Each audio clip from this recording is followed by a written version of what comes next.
Hello everyone and welcome to a new episode of my Flosstube. My name is Jacob de Graaf. I am the owner and designer at Modern Folk Embroidery, and in this Flosstube we are talking about stitchy stuff, new patterns. Let's dive right in with some stitchy stuff. So I don't have a lot of works in progress to share, and the reason for that is that I have a couple of commissions, a couple of collaborations, and they're all under wraps, and I can't share any of that stitching, which is really frustrating because I really want to show you what I have been working on, but right now I can't share that with you. However, I can share with you this one, which is not out yet, but it's based on a Dutch sampler that I'm currently working on. And the plan is to release it both as a black and as a black sampler and as a full color sampler. The original is full color, and this is the black version. I just wanted to share that with you because I really love this. I absolutely love this black color floss as well. Now, this is Leo and Roxy's chalkboard, which is a really beautiful color. You can see it here. I don't know if the camera does it any justice, and it might be just too dark here, but it is a really gorgeous black. I don't like stitching with 310 DMC, as I think it is too intensely black, and it has its place in embroidery, of course, and when you use it very sparingly I don't mind it, but when you have like a full like a lot of black in a design, it can sort of look like there's holes in the fabric, if that makes any sense. It sort of absorbs all the light, and it just sort of it's nearly too black, and I find that a good subtly over dyed black, it just has a richness that just 310 just does not have, and this is absolutely beautiful, this floss. I really like working with it. I'm stitching this on 36 count linen that I hand dyed, and this is Leo and Roxy chalkboard, and it is really good, and there is still some stock, I think, at the Evertoad website. Now, as I was working on this, I was talking to Caroline, and I was proposing to her that I believe June was Red Sampler June or something like that, which I should have participated in, as I have a lot of red samplers, but I didn't. I found out too late about that one. But I said to Caroline, why don't we make October Black Sampler October? It's a fun month. It's sort of the Halloween period, and there's lots of sort of festivities around that time that are a little bit darker. The weather is changing. The days are becoming much shorter. So I thought like it would be quite nice to do a Black Sampler October. So I guess we could use the hashtag Black Sampler October. I will be releasing some exciting stuff for that as well, also in collaboration with Caroline. So do keep an eye on both my social and Caroline's of the Grit Needle Arts Flosstube. Lots of stuff to share with you, so my brain is going a little bit haywire, I think. So yes, keep an eye on all of that. So that's all very exciting stuff. The new releases that I have 3 new releases. One of them you might have already seen. It is this absolutely charming Dutch sampler. This is the original. It's IDM, and I saw this sampler and immediately fell in love with it. It is such a gorgeous sampler. It's super happy colors. It's called IDM, the Dutch Birds Sampler, because there's so many birds and this cute bird here. So I thought, like, why not chart this? So I bought this. I very quickly charted this for DMC, but you can substitute any of the colors, of course, to the colors of your liking. But I do believe that the DMC color palette that I have picked is extremely close to this sampler here. It is a wool sampler. This is wool on I forgot the word for it. Stramin, I think it's called. At least that's what we call it, stramien in Dutch, but I think it's called stramin in English. And it is one of those fabrics that was easy to count, and it's a 19th century sort of invention. It's much coarser than normal linen, but it is a really, really charming sample. It's not very big to stitch, actually, this one. But something that I did notice when I was charting mine is the super depressing color names that DMC seems to be giving its colors. So DMC, we need to have a word. Look at this sampler. And then I'll read out some of the colors. There's no less than 3 shades of beige brown. There's 2 shades of beige gray. There is 2 shades of drab brown, my very favorite. There is 2 shades of brown grey, 1 shade of beaver grey, and it also includes khaki. Yeah, not impressed, DMC. Maybe we could look at some new colours like sandstone, sunset pyramid, desert sand. I'm just making up some stuff here on the fly. I think they would be nicer than these rather depressing names now. But that's now in the shop. It is not a big chart. It uses quite a few DMC colors, as you can see here. I think it's 24 different colors.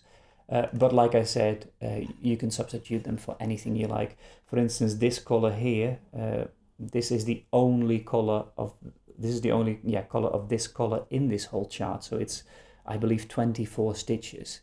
So I mean, don't feel obliged that you have to stitch it in this color. If you have it in your stash, great. If you don't, just use a different color. But yeah, that's out now. The other pattern that is out is the Summer Bower, of which I'll include a picture here.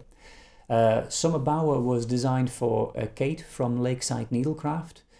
She's got a lovely needlecraft shop in the UK, and last year she did a summer book, and she asked me, together with a whole host of other really fantastic designers, if I wanted to be a part of that, and of course I said yes.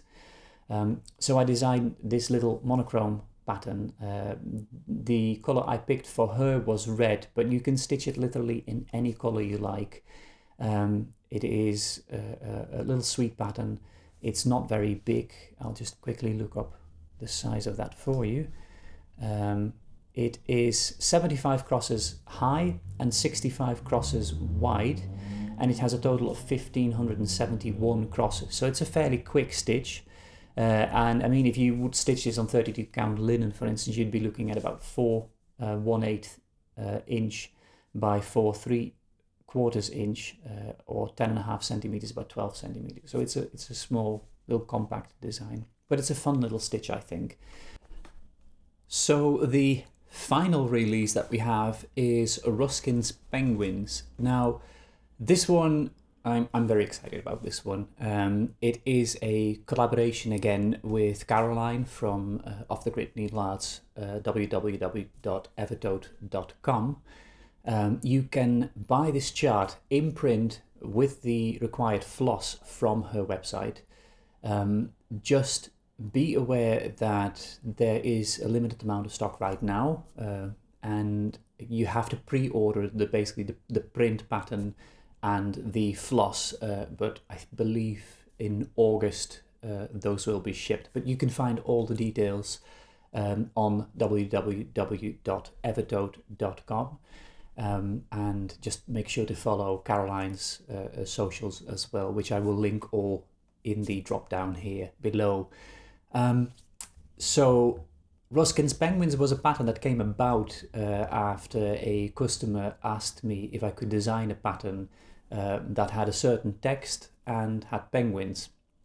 Now, this is a personal story that I'm not going to share with you here, but I asked this person if I could use the pattern in my shop as well, with an altered text, as I already had a text in mind. There was a beautiful exhibition on Ruskin in the York City Art Gallery in 2019, commemorating the 200th birth anniversary, I believe it was.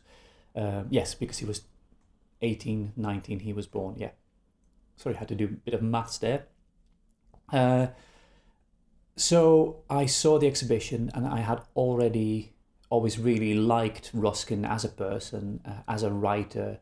Ruskin was a key figure behind the Pre-Raphaelite movement. He sort of gave them their big break, writing a lot about them. And he was also very much into looking after old architecture, history. He was very fascinated by all of that. And I have always really enjoyed his writing and his thoughts on things. He seems, when you read his words, he seems to be very involved with the common working man and with social changes and social injustices. And he wrote in 1816 a letter to Charles Eliot Norton, a gentleman in America, and he wrote the following: "When I begin to think at all, I get into states of disgust and fury at the way the mob is going on, meaning by mob chiefly dukes, crown princes and such like persons, that I choke, and have to go to the British Museum and look at penguins till I get cool. I find penguins at present the only comfort in life. One feels everything in the world so sympathetically ridiculous, one can't be angry when one looks at a penguin." And I mean, that is a beautiful, beautiful quote, I think. And I remember the quote when I went to the York Art Gallery. I saw this really lovely little mug, which I bought. And sorry for the drips on the mug, because I'm drinking my drink from that right now. But yeah, one can't be angry when one looks at a penguin, and it resonated with me. And I can really picture Ruskin going to the British museums and looking at the prints of penguins and stuff like that, and sort of calming himself down. And I think with we live in a society, in a world of 24-hour news cycles, and we see so much bad news and stuff, and for our own sanity sometimes it is very good to be aware, but it's also very good to take a little break from everything. So sometimes I think we just need to look at a penguin and feel better. Ruskin's Penguins is 135 crosses high and it's 113 crosses wide, so it's not a big chart. The colours that I had in mind for this pattern were Leo and Roxy Yarn Co Floss, chalkboard and weathered white. You can substitute them for any colour you like, but I would recommend trying those out. I think they are really pretty. You will need 3 of the black hanks and 2 of the white hanks if you would stitch it with 2 pulled strands on 32 count linen. I really love those colours. I think they work really well. I think on a nice, not super dark, but on a darker linen, like a natural sort of colour, a bit of a dirty natural colour linen, the white will stand out nicely and the black will as well. And I think it complements each other really well that way. And that's Ruskin's Penguins, and that's the 3rd pattern that I wanted to share with you today. So on to some questions now. As I said in the beginning of this video, there's 3 questions that keep coming back again and again. And I've had them pretty much since I first started selling my first pattern some 10 years ago. And the 3 questions that keep popping up a lot are, why are there letters missing in this alphabet? What are the funny letters at the end of this alphabet? And why do you sometimes use a long S and sometimes a round S in the same bit of text? Now, I'll start with the missing letters from the alphabet's mystery. There's 5 letters that most often are completely omitted from samplers. And first we have to kind of look at where was the sampler stitched to sort of determine which letters will be dropped, as language played an important role. The speaker of a language might not have a need for certain letters because they might not be used in their language. For instance, in the north of the Netherlands, people spoke Frisian, and in Frisian, traditionally, the X, Y, Z were not really used in daily language. The X sound, if you had to make a X sound, you would just use a K and an S. The Z would not be used, it was a S that was used. And the Y would also not be used, they preferred the letter I instead.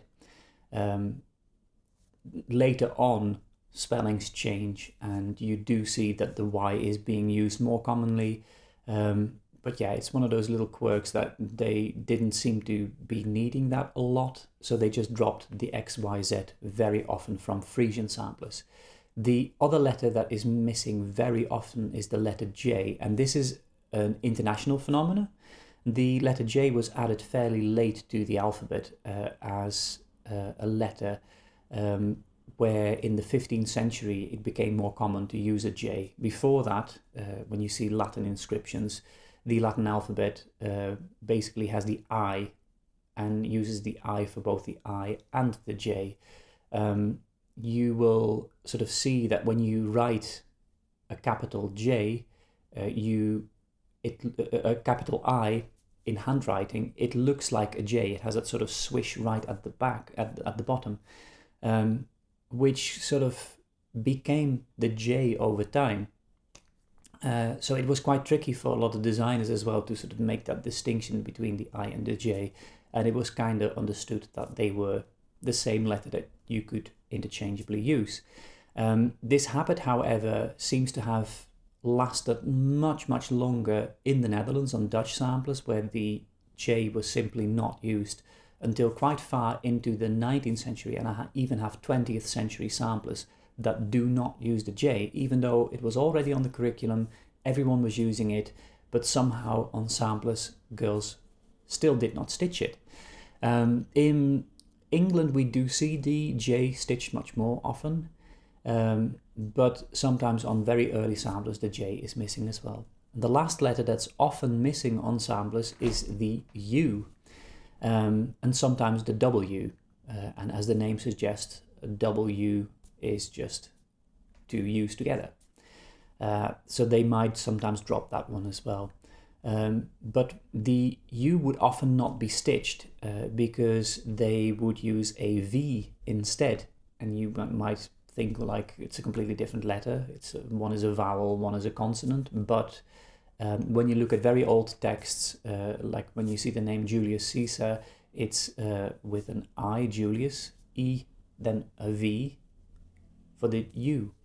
So it's an interesting way of spelling, and it's something that seems to have been carried over on samplers quite a bit longer than it was actually in print.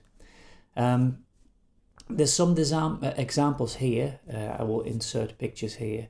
For instance, Magdalen Dunlop, a Scottish girl, stitched in 1772 this beautiful sampler, and she does drop the J, as you can see here. She did not stitch from Q onwards, but that's not because they weren't existing in her alphabet, but it's purely because there was no space on her design to include more letters. But the J is a very conscious omission. Janet Roxburgh stitched a beautiful sampler in Scotland in 1748, as you can see here. And she drops both the J and the U on her sampler, and that's both done in the small and in the larger letters. And Janet's sampler, I've got it here. I will show that to you as well. It is a stunning sampler. I'll put it on a bit of backing so you can see it a little bit better. So this, well, you can see the front in the photographs, but it is so beautifully stitched that this is the back of her sampler. I mean, that's just crazy, crazy, crazy neat. And yeah, she stitched her parents' initials here. I have found quite a bit about her. It was quite an interesting biography to dig up actually from this one. But yeah, Janet's sampler is stunning, and I am planning on releasing this at some point as well, as I think the letters are very beautiful. And the interesting thing is that there is a theory that Frisian samplers might have influenced the decorative lettering on some Scottish samplers, as you can see here, because if you look at this, the green and red palette together with the beautiful little hooks on the letters is a very Frisian look, which is quite interesting. But that's Janet's sampler there. Safely here. As for Dutch samplers, this little one, as you can see here, she did not stitch the J at all, and her alphabet ends with VW. She did stitch a U, which is interesting. So often that would be omitted as well, but she did stitch a U, but she did not go beyond W, which is a nice one. And this was stitched in 1800. That's, I think, a gorgeous little sample of that one, by an anonymous stitcher. So that's mainly the reason that letters were omitted. So it is a matter of country, where is the stitcher from, and what language does she speak, and did she have a need for those letters. So that's the reason. And sometimes when I design my own samplers, I like to omit certain letters as well to keep it within the period. The second question that pops up a lot is, what are the funny letters at the end of this alphabet? And the pattern they're referring to is Real Comfort, a Jane Austen sampler. I released this in 2017 to mark the 100th anniversary, the 200th anniversary of Jane Austen's passing. And I looked at samplers from that period and a little bit before, when Jane herself was a child, and I noticed that a lot of the samplers that's a fib, but some samplers from that period did have ligatures, and ligatures are the funny characters that you see at the end of this pattern. Now, you might wonder, what are ligatures? So each letter that you see printed is called a glyph, and a glyph is nothing more than one character.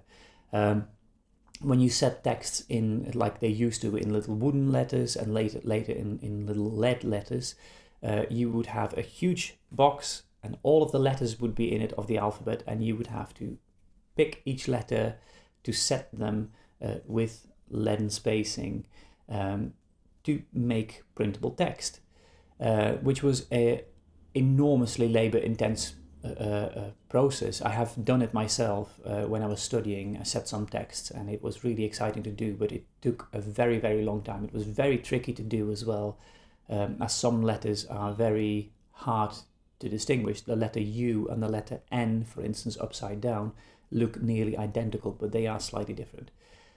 But the problem that you run into when you set texts in little leaden letters is that certain combinations just don't work. So for instance, if you have the letter F and the letter I together, the space becomes too big in leaden letters, where the F is too far away from the letter from the letter I. In computer fonts, that seems to be solved slightly, but then the top of the F crashes into the dot on the I, and that looks very ugly. So to get around that, some clever person invented the ligature. Now this is just a combination of two or more letters in the same glyph or character. So famous ones are FI, FFI, FT, CT, ST, etc. All these things, they make reading basically easier on the eye. So instead of, if you had FI, it would look like there is actually a break. So it looks like one word ends and the next one starts. But having the proper ligature, it looks still as one word together. And that is the reason that ligature exists. They make reading easier.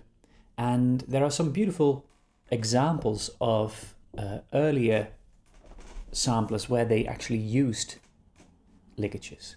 So there is this one here. This is a sampler stitched by Rebecca Dickinson, and she stitched this in the 4th month of 1821 in Colebrookdale, Shropshire. Now, the 4th month is a Quaker thing, so they would not use the pagan names, so April was not something that they liked to use, so she used 4th month instead.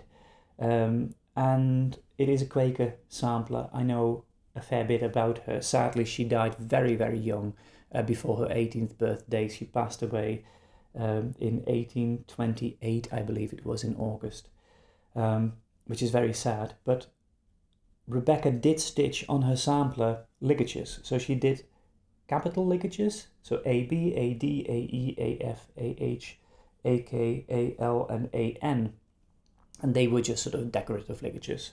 But she also did small ligatures, C, T, she stitched, and F, I, F, T. So it's quite a beautiful collection of ligatures here.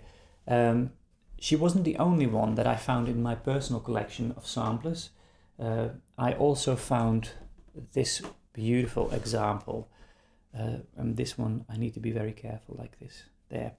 This was stitched by another Rebecca Rockell, aged 12 years, 1828, and she stitched a nice decorative alphabet here, then some small alphabets, and then finally she ended it with a lowercase one, but then below that she stitched this whole row of ligatures.